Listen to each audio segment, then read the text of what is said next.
we are witnessing and we're experiencing what I like to call a powder keg of issues that have decimated and can decimate your organization or your partner. Doesn't matter if you're a joint manufacturer, contract design, venture capitalist. These types of issues, in the blink of an eye, could change your organization.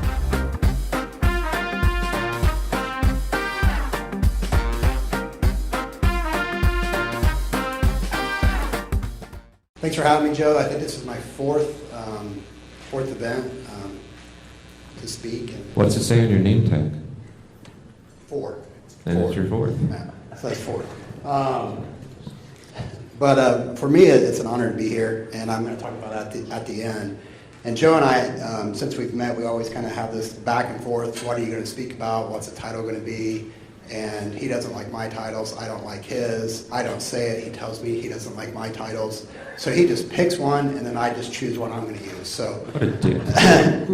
We're still going to get to the point. But for me, there's just been a lot of great presentations, a lot of great discussions. I hope to bookend some of that and tie it together to what we're doing at IpX.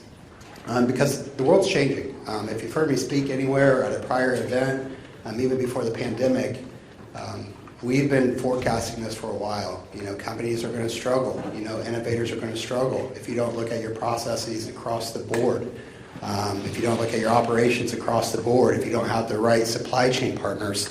And we've seen that, right? And then in the medical device industry, really in any industry, I don't care. I know why we're here. But if you make a product, you manufacture a product, you design a product, these outliers could really cause failure to your business, to your dream. And that's what I want to talk about a little bit today. Touchy. So IpX, we work with everyone from small companies to Fortune 500, Fortune 10, and we are professional services and an education provider and own an industry standard for operational excellence. So if you think about a quality management platform, if you think about configuration management, from that as needed idea to as serviced, as decommissioned, that's kind of the standard, the CM2 standard, but I won't bore you with that. For us, it's anywhere from, we say, nutrition and nuclear to automotive to outer space is who we work with. I'm going to skip through all these, do the name drops. These are great companies we work with. We have a quarterly leadership panel where we just get together and see what the trends are going and what's happening. And we were able to forecast, because of some things going on in Asia Pacific in 2018, there was an issue. There was something going on that was going to impact us all, and I'm going to talk about that. We all know now it was a pandemic brewing. We have a cross-industry congress that we meet with once a month. They submit changes to us. They submit requests to us for curriculum and or services. Anything from buzzwords, digital transformation, Industry 4.0. We've heard people mention digital thread and digital twin in here over the last couple of days, and all those have become heavily marketed. There's a lot of value to understanding what those terms mean. And that's what this group does that we work with. We're really trying to identify what the future is going to be for industry. But why I'm here today, and this is important, we are witnessing and we're experiencing what I like to call a powder keg of issues that have decimated and can decimate your organization or your partner. Doesn't matter if you're a joint manufacturer, contract design, venture capitalist. These types of issues, in the blink of an eye, could change your organization. And that's really what I want to talk about, because we all know who this company is. Typically, I don't mention names, but I really don't care today. It was Peloton. Peloton. What happened that made them go from $108 a share on June 1st to, as of yesterday, it was $12.90. Part of it was supply chain, absolutely. Part of it was poor design. There's a lot of other ones. We can name them off. Gyms are opening back up. Gyms are opening back up. We're missing one. Arrogance. Arrogance. Leadership arrogance. Because the leadership knew about their supply chain issues. The leadership knew about their design issues, but they thought they had a lifestyle brand. CEO admits it was a mistake not to recall the product earlier in the process. This burns me. That statement burns me. It should burn all of you as a consumer. All of you as manufacturers, service providers, service professionals, design engineers, manufacturing engineers, this kind of statement should burn you. If you find an issue, bring it to the table. Don't hurt somebody. Don't put somebody at risk because of your company. Unfortunately, and they claimed some of it was software and some of it was, but they knew about it, right? They knew about these issues. They knew about the design flaws. They chose not to do anything about it. They knew about the supply chain issues. They knew the market was changing. They didn't adapt. They weren't flexible. There were a lot of companies over the last 2.5 years that, guess what? They weren't ready to be flexible. They weren't ready to adapt. I've seen a lot of peers with the title of founder, president, CEO in the last 2.5 years become manager, right? Or they're now part of a workforce because their organization was spread so thin they weren't able to maneuver around the pandemic. I cut my teeth in the automotive world. 20 years is brutal. This is a very brutal industry to work in from a manufacturing perspective. And one thing that I really, really hope you take home today is we have a lot of people here that are experts in quality and lean manufacturing. And we heard just in time the other day, and that one always baffled me because it was never just in time because there was never enough. All these initiatives can be great, but if you apply them wrong, if you bring in the wrong resource, you're in trouble. And you've got to be able to adjust. You have to take some of that pride away as a leader, as a contributor, and go, you know what, this isn't working for us. We hear this continuous improvement mantra all the time. Another one that annoys me, it should be continual improvement. Look at the difference in the word. I say this pretty much every time I speak somewhere. Continual means we're going to monitor how we're doing. We're going to measure that, then we're going to improve again. Continuous means you never stop. So you have all these initiatives and you're just burning through money. Six Sigma, lean, I've been there. Burning through money, but you're not monitoring what you deployed, what you implemented. It's actually causing you more headaches. So as you're doing these initiatives as a company, you got to think about all of these. And this is a big one. This could happen to anyone. We saw it with Boeing. We see it in med device. We've seen it with Abbott. You know, these are ones that actually made the public. But what about the near misses? If you really want to check in and assess your supply chain, you got to look at everyone. You got to look at everyone. And that's not easy to do. These challenges threaten a company's reputation and its financial success. You got organizations must assess their entire ecosystem. What's that mean? You hear a lot of companies talk about operational excellence, but they just focus on manufacturing. Operational excellence is end to end. So don't forget that. Write that down. Operational excellence is end to end. It doesn't matter if you fix manufacturing if all the inputs into manufacturing are poor. If you really want to assess your suppliers or assess yourself, look at your deviation and waiver data. That's the first thing I ask for when a CEO or their board asks me to come in and evaluate them. They tell me what they think their problems are. They identify their objectives, and then I shock them and I say, well, show me your data. Show me your change records. Show me all your change data, your corrective action changes. Show me your deviation data. How many manufacturing waivers are you running on? How many of them have been incorporated back into product development? These are things you need to assess. So as you're thinking about partnering with a supply chain or a manufacturing contractor or a defense contractor or a design contractor, regardless of where you're at in the med device world, and on the defense side, it's just another level of complexity, you got to assess these things. You got to understand all of that. Proactive organizations that invest time and resources to assess and adjust will avoid product crisis. It's just the truth.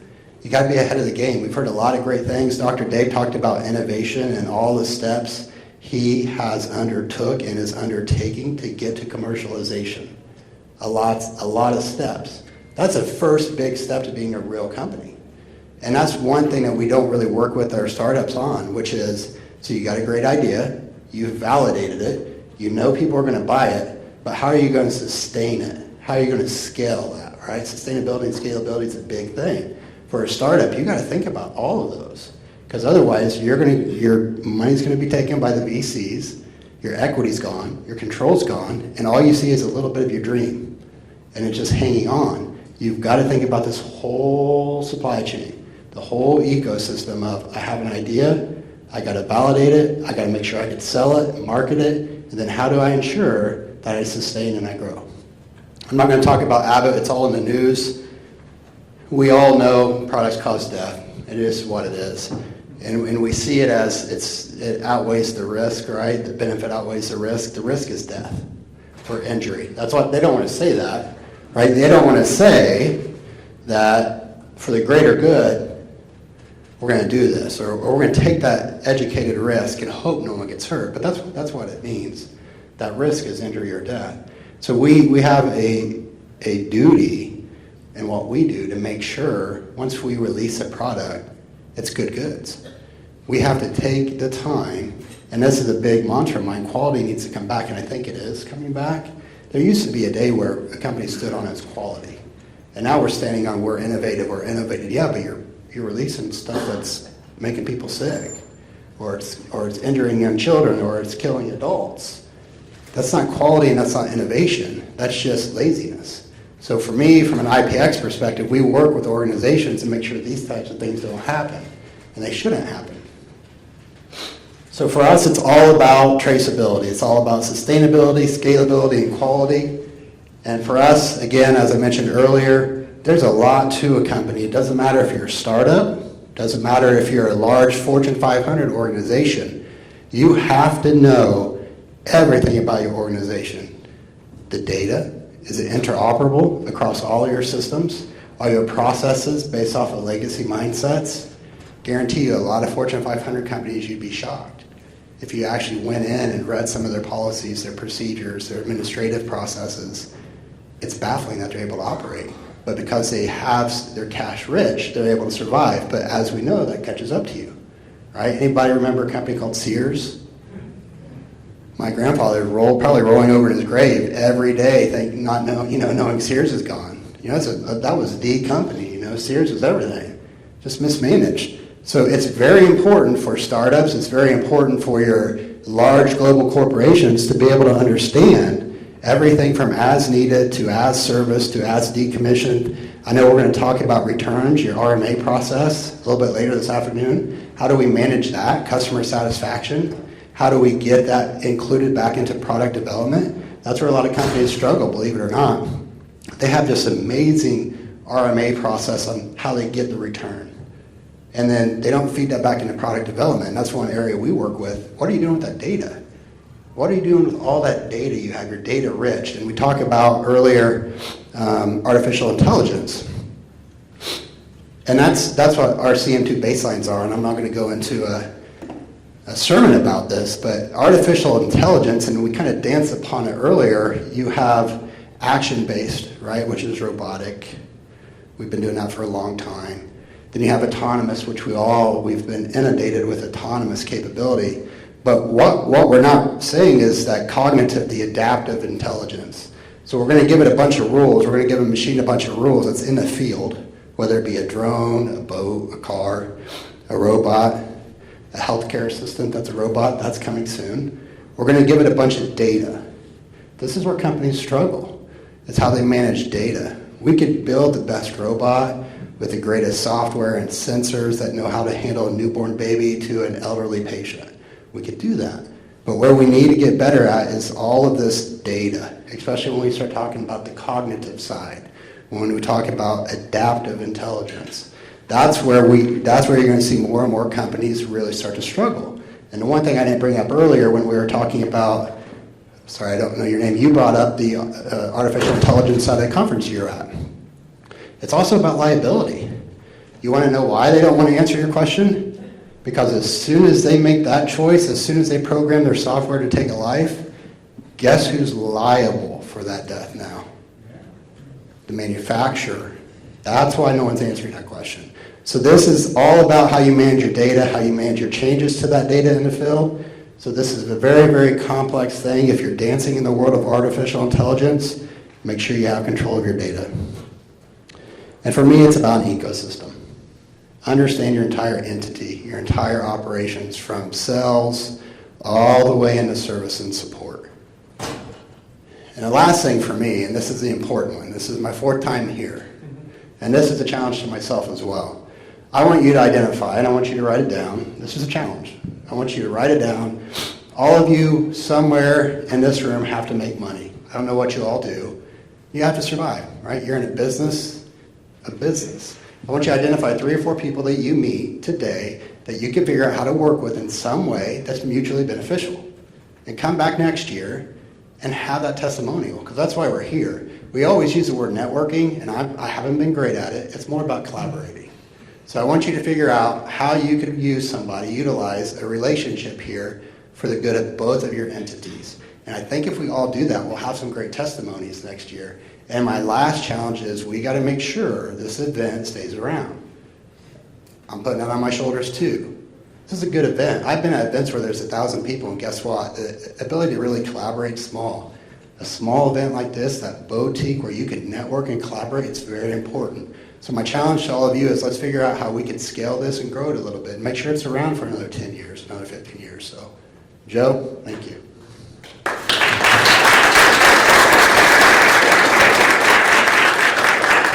So first, did I tell you? And second, who here can work with him and leverage his network to ensure more quality in your systems and processes? Because I regret people say, Joe, do you know someone who can give me a job, I can raise some money, will help me sell more product, and no one has ever in a decade asked me, hey Joe, do you know anyone who could help me have better quality? It never even comes up. And so my question for you is, do people reach you when they really screw up? Is that your entire business model? Wait for people to screw up?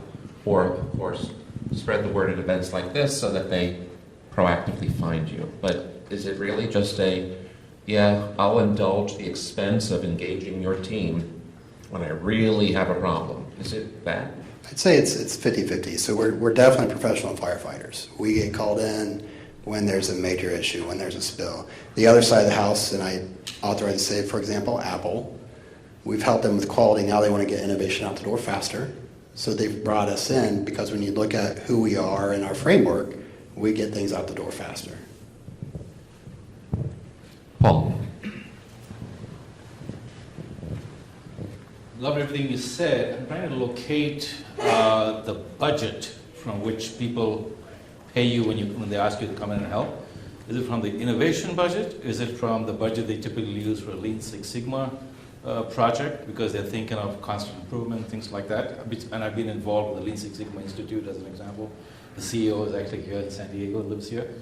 But it matters where the budget comes from, because I'd love to bring you in. We've got a lot of people in our database, in a sense, it might just on my personal Rolodex, dating myself.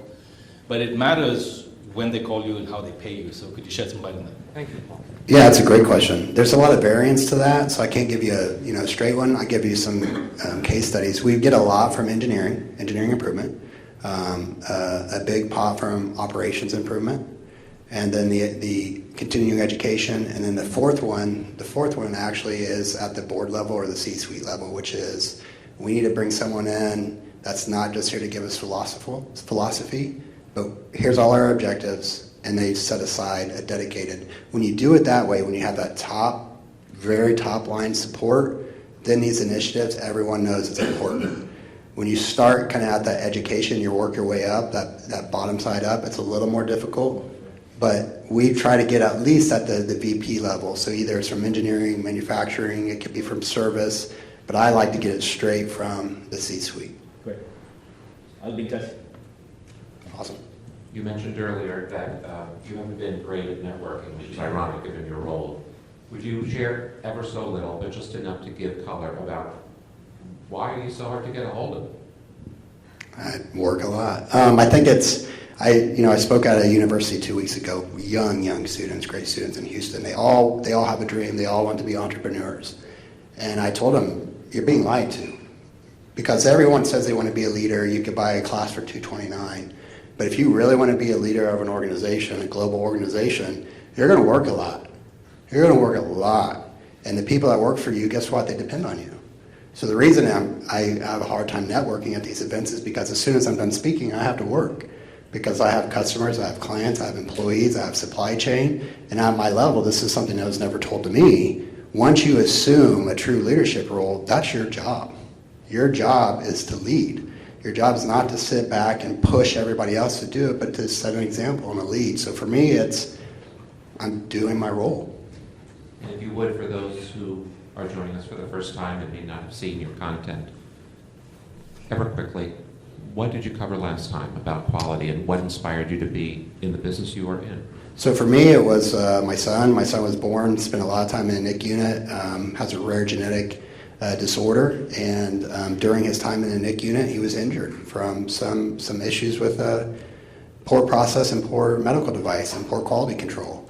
And all those things, seem like they're trivial when they, now he's 13, so when you look back, you go, oh, it was no big deal, but those things matter. Had he not lived, which happens every day in the NIC unit because of the processes have gotten a lot better, but quality control, rev control, form, fit, or function, all these things a lot of companies take lightly. I don't take lightly.